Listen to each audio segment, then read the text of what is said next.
Hi friends, ఎలా ఉన్నారు అందరూ? సో ఈ వీడియో ఏంటంటే పల్సర్ 125 గురించి అనమాట.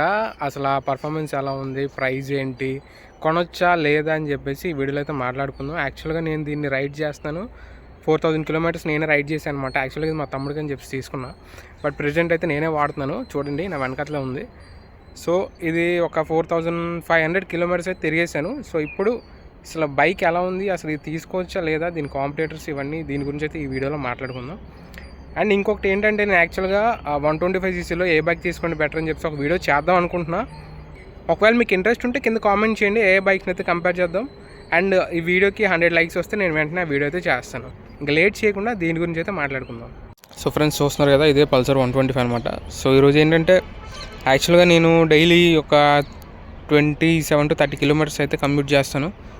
సో ఈ కంప్యూట్ చేసే టైంలో నా ఎక్స్పీరియన్స్ ఏంటి, అసలు దీన్ని తీసుకోవచ్చా లేదనేది ఇంకా మీకు ఫుల్గా చెప్తాను అనమాట.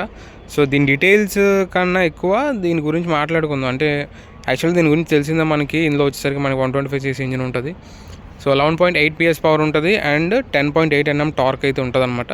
సో ఈ సెగ్మెంట్లో ఏదైతే 2 valve సెగ్మెంట్ ఉందో దీని 125 సెగ్మెంట్లో, సో దీనికి ఎక్కువ పవర్ అయితే ఉందన్నమాట. బట్ ఇదేంటంటే మనకి సెకండ్ అండ్ థర్డ్ గేర్లో చాలా ల్యాక్ అవుతుంది పవర్ జనరేట్ చేయడానికి. ఫస్ట్ గేర్లో అయితే బాగానే ఉంది, టార్క్ ఎక్కువ వస్తుంది, first gear okay. And second and third gear ఏదైతే ఉందో చాలా బిహైండ్ ఉంది. స్టార్టింగ్లో అయితే ఇంకా చాలా ఉండేదన్నమాట. ఇప్పుడు అలా కొంచెం కొంచెం రికవర్ అవుతుంది. ఇప్పుడు కొంచెం పర్ఫార్మెన్స్ అయితే బాగానే ఉంది. అండ్ ఫోర్త్ అండ్ ఫిఫ్త్ గేర్లో పర్లేదు, మనం ఎప్పుడైతే హై స్పీడ్లో అందుకుంటుందో బండి ఆ టైంలో కొంచెం బాగానే వెళ్తుంది. బట్ ఏంటంటే ఆ లో స్పీడ్స్లో ఏదైతే 2 and 3rd గేర్ ఉందో అది ఒక్కొక్కసారి కొంచెం లాగ్ అనిపిస్తుంది ఇనీషియల్గా. అంటే బండి స్టార్ట్ చేస్తాం కదా, అప్పుడు 2 and 3 గేర్స్ కొంచెం అందుకోవడం చాలా ఇబ్బంది పడుతున్నాయి. సో అదొక్కటి నేనైతే ఇందులో నోటీస్ చేశాను. అండ్ ఇంకొకటి ఏంటంటే చూసారు కదా, ఇది మనకి ఓజీ పల్సర్ డిజైన్తోనే వస్తుంది. సో ఇది మనకి ఎప్పటి నుంచి ఇదే డిజైన్తో అయితే వచ్చింది. సో కాకపోతే వీళ్ళు లైట్ ఒకటి చేంజ్ చేస్తే బాగుందని నాకు అనిపించింది. ఎందుకంటే ఇప్పుడు ప్రజెంట్ NS సిరీస్లో కూడా LED బల్బ్స్ అయితే తీసుకొచ్చారు. బట్ ఇందులో స్టిల్ మనకు చూసుకుంటే ఇంకా బల్బులే ఉన్నాయి, అంటే హాలోజన్ బల్బులు ఉన్నాయి. ఇండికేటర్స్ కూడా బల్బ్ ఇండికేటర్సే. వెనకాల టైల్ ల్యాంప్ ఒకటే మనకి LED వస్తుంది అనమాట. మిగతావన్నీ మనకి హాలోజన్ లైట్స్ ఉన్నాయన్నమాట. ఒకసారి మీకు ఆన్ చేసి చూపిస్తానండి. సో చూస్తున్నారు కదా, మనకి ఇండికేటర్ బల్బ్ ఉంటుంది, మెయిన్ది కూడా బల్బే, అండ్ పైలట్ ల్యాంప్స్ కూడా బల్బే. మొత్తం అంతా హాలోజన్ అండ్ బల్బ్స్ సెట్టింగ్ అయితే ఉంది. బ్యాక్ ఒకసారి చూపిస్తున్నాను అండి. సో బ్యాక్ చూస్తున్నారు కదా, బ్యాక్ ఒకటే మనకి LED ఇచ్చారనమాట. మిగతాదంతా మనకి ఏదైతే బల్బ్స్ ఉన్నాయో సో బల్బ్నే సెట్టింగ్ చేస్తారు మొత్తం అందరికీ. సో క్లస్టర్ ఒకసారి చూద్దామండి. ఇండికేటరు న్యూట్రల్ది మనకి, ఇది హై బీమ్ లో బీమ్ది. సో చూడండి లైట్ ఏగానే వెలుగుతుంది. హై బీమ్ లో బీమ్ది. ఇది వచ్చేసరికి ఇంజన్ మాల్ ఫంక్షనింగ్ది. ఇది మనకి బండి స్టార్ట్ చేయగానే పోతుందండి. అండ్ ఇంక మనం క్లోజ్గా చూసుకుంటే ఇక్కడ మనకి బ్యాటరీ లో బ్యాటరీని చూపిస్తుంది. ఇది నాకు తీసుకున్న దగ్గర నుంచి లో బ్యాటరీని చూపిస్తుంది. బట్ బండి ఆన్ చేసిన తర్వాత బ్యాటరీతో పని ఉండదు కాబట్టి ఈ సిగ్నల్ అయితే పోతుంది. అండ్ నెక్స్ట్ ఇది చూసుకుంటే సర్వీస్ డ్యూ ఇండికేటర్. నేను సర్వీస్ చేసినా సరే డ్యూ ఇండికేటర్ అలాగే ఉంది. మళ్ళీ ఒకసారి సర్వీసింగ్ తీసుకెళ్ళినప్పుడు చూపించాలి. అది నాకు ఈ మధ్యలో షోరూమ్ తీసుకెళ్ళడం కావాలి, అందుకని అది అలాగ వదిలేసా. ఇది స్పీడోమీటర్. ఇక్కడ వచ్చేసరికి IFE. సో IFE వల్ల మనకు కొంచెం యూజ్ ఉందండి. ఎందుకంటే మనం ఏ స్పీడ్లో వెళ్తే మైలేజ్ ఎంత వస్తుందని చెప్పి చూపించడం వల్ల నేనైతే స్పీడ్ కంట్రోల్ చేసుకొని ఆ రేషియో మెయింటైన్ చేసేవాడిని. సో దానివల్ల నాకు కొంచెం మైలేజ్ అయితే బాగా వచ్చింది. ముందైతే ఇష్టం వచ్చినట్టు తోలేవాడిని అనమాట. మైలేజ్ బాగా పడిపోయింది. ఒకసారి చెక్ చేశాను కూడా, హై స్పీడ్లో వెళ్తే ఎంత వస్తుందని చెప్పేసి 70-80 స్పీడ్లో వెళ్తే దగ్గర 45, 40, 47 అంతే, ఎక్కువ ఏంటి రావట్లే మైలేజ్. నార్మల్గా వెళ్తే ఒకవేళ ఇది చూసుకొని నీట్గా మెయింటైన్ చేసుకుని వెళ్ళాం అనుకోండి, ఒక 50-52 అలాగ వస్తుంది అనమాట. సో ఇది ఓడోమీటరు. ఇది వచ్చేసరికి మన స్పీడోమీటర్. ఇది ఫ్యూయల్ గేజ్ అనమాట. మీరు ఫ్యూయల్ అయితే మినిమం ఒక 3 లీటర్స్ అయితే మెయింటైన్ చేయండి.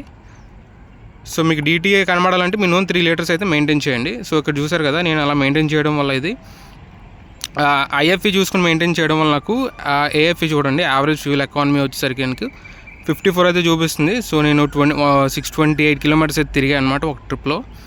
ఇక్కడ DTE కూడా మనకు చూపిస్తుంది, చూసారా? ఇది ఓన్లీ మనకి ట్రిప్ డీటెయిల్స్లోనే DTE చూపిస్తుంది, నార్మల్గా ఉన్నప్పుడు DTE చూపించదు అనమాట. సో ట్రిప్ 2 చూద్దాం. సో ట్రిప్ 2 కూడా 53 అయితే వచ్చింది, యావరేజ్ 327 అయితే తిరిగా. సో ఇలాగే నేను నీట్గా మంచి గేర్ రేషియో మెయింటైన్ చేసుకొని తిరగడం వల్ల మైలేజ్ అనేది కొంచెం బెటర్గా వచ్చింది. అండ్ ఒకసారి స్విచ్ గేర్ చూసుకుంటే ఇది మనకి పాస్ స్విచ్, హై బీమ్, లో బీమ్, టర్న్ ఇండికేటర్, ఇది వచ్చేసరికి హార్న్ బటన్.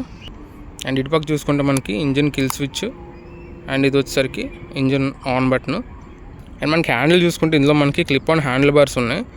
సో అంటే మనకి ఏంటంటే రైడ్ చేసినప్పుడు బాగానే ఉంటుంది, ఎందుకంటే మనకు కొంచెం రైజ్డ్ ఉండడం వల్ల మనకి హోల్డింగ్ పొజిషన్ కూడా బాగానే ఉంది, రిలాక్స్డ్గా ఉంది, కంఫర్ట్గా ఉంది, అండ్ హ్యాండిల్ కూడా పట్టుకోవడానికి చాలా బాగుందన్నమాట. అండ్ సీట్ కూడా ఇందులో మనకి సింగిల్ సీట్ వస్తుంది కాబట్టి సీట్ కంఫర్ట్ కూడా పర్లేదు, బాగానే ఉంది. బట్ లాంగ్ రైడ్ చేసేటప్పుడు అయితే మనకి కింద నొప్పి అయితే వస్తుంటుంది. సీట్ మార్పించుకోవడం బెస్ట్, ఎందుకంటే ఇది స్టాక్ సీట్ ఏదైతే ఉందో కొంచెం నొప్పి అయితే వస్తుంది. అండ్ సస్పెన్షన్ అయితే ఇందులో చాలా బాగానే ఉంది, ఇందులో ఫ్రంట్ కానీ బ్యాక్ కానీ బాగానే ఉంది. ఇందులో వచ్చేసరికి మనకి ఎండ్యూరెన్స్ కంపెనీది వస్తుంది, బ్యాక్ ఫ్రంట్ రెండింటిలోని మనకి ఎండ్యూరెన్స్ కంపెనీది వస్తుంది అనమాట సస్పెన్షన్. ఫ్రంట్ టెలిస్కోపిక్ వస్తుంది, బ్యాక్ వచ్చేసరికి ట్విన్ షాక్ అబ్జార్బర్తో అయితే వస్తున్నాయి. అండ్ బ్యాక్ మనం చూసుకుంటే saree guard, next ladies foot rest, ఇవన్నీ మనకి బై డిఫాల్ట్ వచ్చేస్తున్నాయి. సో మనం మళ్ళీ ఎక్స్ట్రాగా వేయించుకోవాల్సిన అవసరం లేదు. అండ్ మనకి ఇక్కడ చూసుకుంటే మడ్ గార్డ్ ఉంది, అండ్ ప్లస్ వచ్చేసరికి మనకి టైర్ హగ్గర్ రెండు ఇచ్చారనమాట ఇందులోని. సో కొన్ని కంపెనీస్ ఏంటంటే మడ్ గార్డ్ ఇస్తే టైర్ హగ్గర్ ఇస్తే మడ్ గార్డ్ ఎవరు, బట్ వీళ్ళు ఏంటంటే రెండు ఇస్తున్నారు. అండ్ దీనికి చైన్ కవర్ కూడా ఉంటుంది, చైన్ ఓపెన్ చైన్ కాదనమాట. సో పర్లేదు, మన మెయింటెనెన్స్ కూడా తక్కువ ఉంటుంది. అండ్ స్వింగ్ ఆర్మ్ వచ్చేసరికి బాక్సీ స్వింగ్ ఆర్మ్ ఉంది. అండ్ బ్యాక్ సైడ్ బ్రేక్ చూసుకుంటే మనకి డ్రమ్ బ్రేక్ వస్తుంది. అండ్ టైర్ కూడా మనకి 100 సెక్షన్ టైర్ అయితే వస్తుంది, 100/80 సెక్షన్ టైర్ అయితే వస్తుంది బ్యాక్ సైడ్. ఇది 17 ఇంచ్ టైరు, రేడియల్ టైర్ అయితే కాదు. అండ్ ఫ్రంట్ సైడ్ చూసుకుంటే మనకి 80/100 సెక్షన్ టైర్ వస్తుంది. అండ్ ఫ్రంట్ వచ్చేసరికి మనకి డిస్క్ ఉంది, బట్ ఏబిఎస్ అయితే లేదు. సో అదొకటి ఇందులో మిస్ అవుతుంది. ఇందులోనే కాదు, మ్యాక్సిమం 125 సిరీస్లో దేంట్లోనే లేదు మనకి. ఇప్పుడు వచ్చిన హీరోలో తప్ప ఈ 2 వాల్వ్ ఇంజిన్ సిరీస్లో అసలు దేంట్లోనే ఏబిఎస్ అయితే లేదనమాట.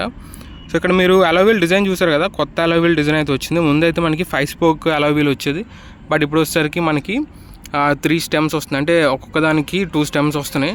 టోటల్గా 6 స్పోక్ వచ్చిందనమాట, 6 స్పోక్ అలాయ్ వీల్తో వస్తుంది. అండ్ ఇందులో బ్రేకింగ్ సిస్టమ్ చూసుకుంటే మనకి ఏబిఎస్ లేదు కదా, సిబిఎస్ అయితే ఉంది. ఏంటంటే కాంబీ బ్రేక్ సిస్టమ్. సో దీనివల్ల అడ్వాంటేజ్ ఏంటంటే మనం ఎప్పుడైనా బ్రేక్ వేసినప్పుడు ఫ్రంట్ వేసినా సరే 2 బ్రేకులు పడతాయి, బ్యాక్ వేసినా సరే 2 బ్రేకులు పడతాయి. సో దీనివల్ల అడ్వాంటేజ్ ఏంటంటే మనకి బ్రేకింగ్ ఎఫిషియన్సీ బాగుంటుంది, బ్రేక్ డిస్టెన్స్ అనేది తగ్గుతుంది. కాకపోతే డిసడ్వాంటేజ్ ఏంటంటే ఏవైతే బ్రేక్ ప్యాడ్స్ ఉంటాయో బేగా అరిగిపోతాయి. 2 ఒకేసారి పడడం వల్ల 2 కూడా బేగా అరిగిపోతాయి. బ్యాక్ సైడ్ బ్రేక్ బుష్లు కానీ ఫ్రంట్ సైడ్ బ్రేక్ ప్యాడ్స్ కానీ 2 బేగా అరిగిపోతాయి. సో ఇది ఒకటి మైనస్ పాయింట్ అనమాట దీనికి. అండ్ ఇంకా దీని కీ చూడండి, ఇది నార్మల్ కీయే, వేవ్ కీ అయితే కాదు. సో రెగ్యులర్ పల్సర్ కీ ఏదైతే ఉంటుందో ఆ కీ అయితే ఇచ్చారు, వేవ్ కీ అయితే దీనికి ఇంకా రాలేదని తెలిసి దీనికి రాదు. మనకి ఏదైతే 160 అబోవ్ సిరీస్ ఉన్నాయో వాటికి వేవ్ కీస్ వస్తాయి, ఇది వచ్చేసరికి నార్మల్ కీతో వస్తుంది. అండ్ ఇంకా దీని ప్రైస్ విషయానికి వస్తే ఇది వచ్చేసరికి ఆన్ రోడ్ 1,12,000 అయితే పడింది. సో నాకు తెలిసి నేను వరుణ్లో తీసుకున్నాను, అందుకని 1,12,000 పడింది. సో మీరు బయట ఎక్కడైనా తీసుకున్నారనుకోండి ఇంకొంచెం తక్కువ అయితే పడవచ్చు. కొంతమంది డీలర్స్ అయితే ఇంకా తక్కువ రేటు కూడా ఇస్తున్నారు, మేబీ డిస్కౌంట్లో రావచ్చు. 1,05,000 కానీ అలా. ఇంకొక బ్రదర్ని అడిగితే 1,05,000 అని చెప్పారు. ఇది బేసిక్ మోడల్ నియోన్ అనమాట, నియోన్ సింగిల్ సీట్. మీకు ఇందులో కార్బన్ ఫైబర్ సింగిల్ సీట్ ఉంటుంది, కార్బన్ ఫైబర్ స్ప్లిట్ సీట్ కూడా ఉంటుంది. ఆ వర్షన్స్కి వెళ్తే మీకు అరౌండ్ 1,20,000 అలా పడుతుంది అనమాట. సో మీకు కావాలంటే వాటిని కూడా ఒకసారి చెక్ చేయవచ్చు. సో మీకు బేసిక్ కావాలంటే, అంటే బేసిక్లో నాకు తక్కువ రేట్లో కావాలి, ఒక 125cc డైలీ కమ్యూటింగ్ అనుకుంటే దీనికి వెళ్ళిపోండి. లేదు పల్సర్ బ్రాండ్లో వద్దు, మాకు ఏంటంటే కొంచెం మైలేజ్ ఎక్కువ రావాలి, తక్కువ రేట్లో కావాలి, బట్ పల్సర్ బ్రాండింగ్ వద్దు, వేరేది ఏదైనా కావాలి కొంచెం మైలేజ్ ఎక్కువ వచ్చింది అనుకోండి, మీకు హోండా SP 125 ఉంటుంది, అది తీసుకోండి. అది అక్కడ చాలా బెటర్ ఆప్షన్ అనమాట. అది మీకు మైలేజ్ అరౌండ్ 60 to 65 వస్తుంది. ఇదైతే మీకు మ్యాక్సిమం 50, 51, 52, కొంచెం బాగా తోలితే 54. ఇప్పుడు చూసాను కదా, మీకు చూపించాను కదా, అలాగనమాట. సో మైలేజ్ అయితే ఇందులో హైయెస్ట్ ప్రయారిటీ కాదు. ఇది వెయిట్ కూడా ఎక్కువ ఉంటుంది అనమాట. ఇది మీకు 140 kgs ఉంటుంది. అండ్ గ్రౌండ్ క్లియరెన్స్ చూసుకుంటే ఇది మీకు 165 kgs 165 mm ఉంటుంది, పర్లేదు మనకు సిటీ డ్రైవ్కి. వెయిటే మీకు ఇది 140 kgs ఉంటుంది. మీకు ఓకే అనుకుంటే తీసుకోండి. కొంచెం నేను వెయిట్ ఎక్కువ మొయ్యలేను, లైట్ వెయిట్ కావాలనుకుంటే SP 125 కానీ రైడర్ కానీ వీటికి వెళ్ళిపోండి, అవి కొంచెం లైట్ వెయిట్ ఉంటాయి. సో ఇవన్నిటిని కంపేర్ చేసి నేను ఒక వీడియో అయితే చేద్దాం అనుకున్నాను. ఒకవేళ నాకు మీరు సపోర్ట్ ఇస్తే నేనైతే డెఫినెట్గా వీడియో చేస్తాను, అండ్ వీడియోకి కొంచెం సపోర్ట్ అయితే చూపించండి. సో ఇది నేను ఎక్స్పీరియన్స్ చేశాను కాబట్టి చెప్పగలుగుతున్నాను. ఒకసారి మీరు ఒకవేళ తీసుకోవాలనుకుంటే టెస్ట్ డ్రైవ్ చేయండి. టెస్ట్ డ్రైవ్ చేసిన తర్వాత మీరైతే ఒక డెసిషన్కి అయితే రండి. ఇది నేను తీసుకుని వచ్చేసరికి ఇది ప్లాటినం కలర్ అనమాట. కలర్ చూసారా, అక్కడ ఒక్క దగ్గర ప్లాటినం, ఇక్కడ షేడ్స్ ఉన్నాయి అంతే, దానికోసమే ఇది ప్లాటినం అని చెప్తున్నారు. బట్ మొత్తం అంతా మనకి బ్లాక్ కలర్ ఉంటుంది. మెయింటెనెన్స్ కూడా కొంచెం ఎక్కువే, మాటిమాటిగా మనం అలా తుడుచుకుంటూ ఉండాలా. సో అదనమాట. సో పర్వాలేదు, ఓవరాల్గా అయితే పర్వాలేదు. ఆ ప్రైజ్కి అటు మైలేజ్ కొంచెం ఒక 60 అలా వస్తే బెటర్ అనిపించింది. బట్ వెయిట్ అది కన్సిడర్ చేసుకుంటే పర్వాలేదు. ఇంకా తీసుకున్న తర్వాత ఇంకేం చేయలేము. అదే మీకు మైలేజ్ ఇంకా హైయెస్ట్ ప్రయారిటీ అనుకుంటే మాత్రం దీనికి వెళ్ళకండి. లేదు బ్రో నాకు అన్నీ కావాలి, మంచి స్టైలిష్గా కావాలి అది ఇది అనుకుంటే ఇంకా మీకు బెటర్ ఆప్షన్స్ ఉన్నాయి. SP125 కానీ, హీరో కానీ, టీవీఎస్ కానీ, వీటిలో మీకు ఇంకా ఆప్షన్స్ బెటర్ ఉంటాయి. అందులో ఎల్సిడి డిస్ప్లేలు వస్తాయి మీకు, ప్లస్ ఎల్ఈడి లైటింగ్ వస్తుంది. అవన్నీ మీకు అందులో బెటర్గా ఉంటాయి. సో అవన్నీ కావాలంటే మీరు వాటికి చూడండి ఒకసారి, మీకు ఏది నచ్చితే అది తీసుకోండి. ఒకసారి కంపారిజన్ వీడియో కూడా చేస్తా. మీకు ఓకే అనుకుంటే కింద కామెంట్లో మెన్షన్ చేయండి, ఆ వీడియో కూడా నేను తీసుకొస్తాను. సో వీడియో అయితే ఇదే. వీడియో అయితే నాకు తెలిసి ఇప్పటికీ ఒక 4-5 సార్లు అయితే షూట్ చేశాను. ఎందుకంటే షూట్ చేస్తున్నాను, మళ్ళీ బాగా రావట్లేదు, మళ్ళీ షూట్ చేస్తాను, మళ్ళీ బాగా రావట్లేదు. సో అందుకని చెప్పి మళ్ళీ ఇంకొకసారి అయితే షూట్ చేస్తున్నాను. సో నాకు తెలిసి మీకు నా ఎఫర్ట్స్ నచ్చినట్లయితే కొంచెం ఆ లైక్, షేర్ ఏదైతే ఉందో అది చేయండి.